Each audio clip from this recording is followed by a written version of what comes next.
किसी समय बनारस नगर में एक अमीर व्यक्ति रहता था। उसका बेटा मनीष अधिक लाड प्यार के कारण बिगड़ गया और निकम्मा हो गया। कभी उसने काम सीखने का प्रयत्न ही नहीं किया। शादी के बाद सुधर जाएगा यह सोचकर पिता ने उसका विवाह कर दिया, पर वह और भी निकम्मा हो गया। मौज मस्ती में डूबा रहता। व्यापारी की अचानक एक दिन मृत्यु हो गई। सारे कारोबार का बोझ मनीष पर आ पड़ा। उसे तो कुछ आता ही नहीं था। जमा जमाया व्यापार नष्ट होने लगा। लोगों का पैसा डूब गया। घर खाली हो गया।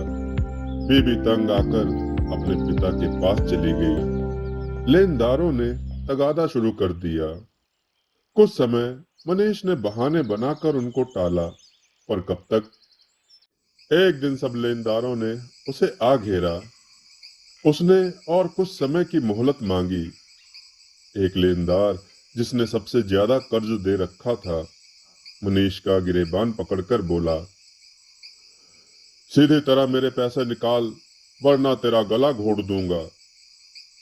नालायक, झूठा कहीं का, कितनी बार मोहलत मांगेगा।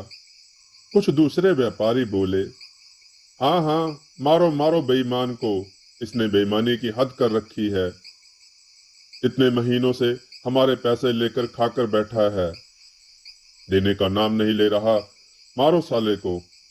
बूढ़ा व्यापारी जो मनीष के पिता का मित्र था बोला, देखो भाई, इसको मारने से तो पैसा डूब ही जाएगा।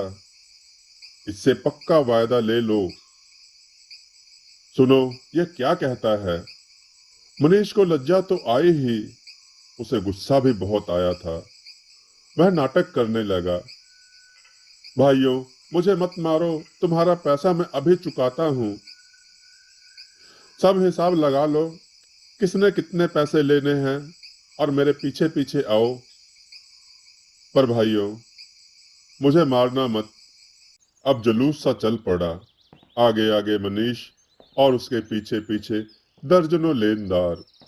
वह शहर से बाहर आ गए तो एक ने पूछा, भाई, तू हमें कहाँ लेकर जा रहा है।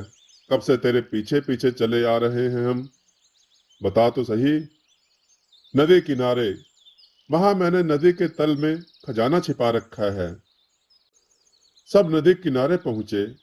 वहां मनीष ने सबको बताया कि वह खजाना लेकर आएगा। किनारे खड़े होकर प्रतीक्षा करें। वहां मनीष ने सबको कहा, आप लोग यहीं रुके, मैं खजाना लेकर अभी आया। यहीं खड़े होकर मेरी प्रतीक्षा करें। ऐसा कहकर वह नदी में कूद गया। धार में जाकर उसने पानी से सर निकालकर आवाज दी, हा हा हा, भाइयों, अब मैं अगले जन्म में ही मिलूंगा।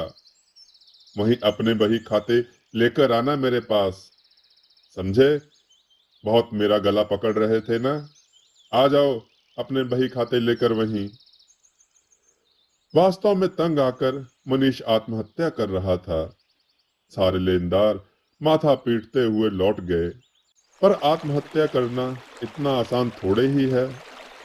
मनीष जैसे कायर व निकम्मे के बस का तो यह था ही नहीं।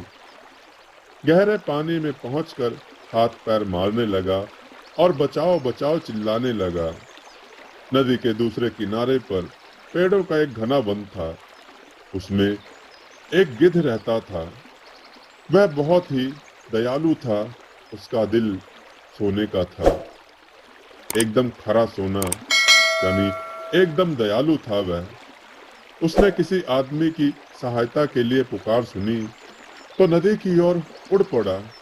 एक आदमी को डूबते देख वह पानी में कूद पड़ा और पंजों के बल से उसने उसे पकड़ लिया और बोला, मानव, घबरा मत, मैं आ गया हूं। गिद्ध ने उसे किनारे लाकर उतारा। फेफड़ों से पानी निकल जाने पर मनीष बोला, हे महान गिद्ध, मुझे बचाने के लिए अति धन्यवाद। मैं कैसे इस उपकार का बदला चुकाऊंगा। आपने मुझ पर बहुत बड़ी कृपा की है। बस यही उपकार करना कि मेरे बारे में किसी को मत बताना। मानवों की दुनिया लोभी है। मनीष ने अपनी जिह्वा गिद्ध के बारे में ना खोलने का वचन दिया। मनीष नदी के पास के कस्बे में जाकर रहने लगा। उस कस्बे का मुखिया बहुत ही धर्मपरायण था। उसकी पत्नी भी बहुत धर्मपरायण और सुंदर थी। एक रात उसने स्वप्न देखा कि एक बहुत बड़ा गिद्ध उसे बहुत अच्छे धार्मिक उपदेश दे रहा है। आंख खुलते ही उसने मुखिया को जगाया और बोली, स्वामी, अभी मैंने एक विचित्र सपना देखा। एक बहुत बड़ा गिद्ध मुझे उपदेश दे रहा था। क्या ऐसे गिद्ध वास्तव में होते हैं? मीना, मैंने पूर्वजों को कहते सुना है कि ऐसे गिद्ध होते हैं, पर कभी साक्षात नहीं देखा और ना ही कभी कोई ऐसा व्यक्ति मिला जिसने देखा हो। मीना ने विनती की। पतिदेव, अगर ऐसे गिद्ध होते हैं तो ढूंढवाइए ना। मैं चाहती हूँ कि ऐसे अलौकिक गिद्ध से मैं उपदेश सुनूं। प्रिय, मैं पूरी कोशिश करूंगा। यदि ऐसा कोई गिद्ध है तो मेरे मीना को उपदेश देने उसे अवश्य आना पड़ेगा। बस मुखिया के आदेश की देर थी कि सारे गांव में मुनादी करवा दी गई कि यदि कोई ऐसे गिद्ध के बारे में जानता है तो उसे बहुत बड़ा इनाम दिया जाएगा जो उन्हें यह बताएगा। मनीष ने यह घोषणा सुनी तो उसका बेईमान दिल डोल गया। मनीष मुखिया के पास जाकर बोला, मुखिया जी, मैं उस गिद्ध को जानता हूँ। मैं आपको उसका पता बता सकता हूँ।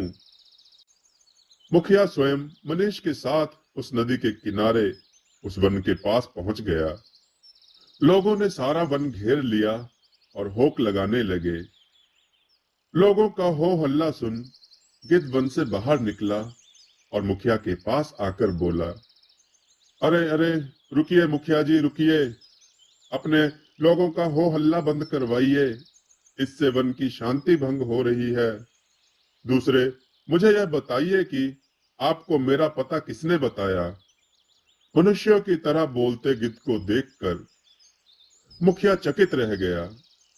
मुखिया ने अपनी बगल में खड़े मनीष की ओर इशारा किया कि पता इसने बताया है।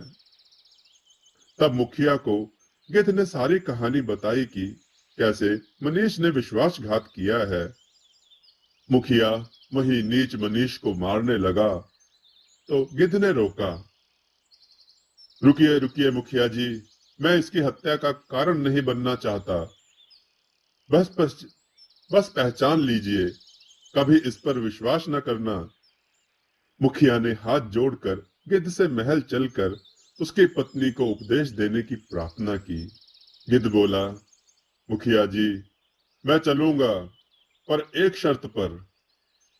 अब से तुम्हारे राज्य में किसी जीव की हत्या नहीं होगी। मुखिया तुरंत मान गया। गिद्ध ने महल में जाकर मुखिया की पत्नी को अच्छी अच्छी बातें बताई। मुखिया ने अपने गांव में जीव हत्या पर पूरी तरह रोक लगा दी।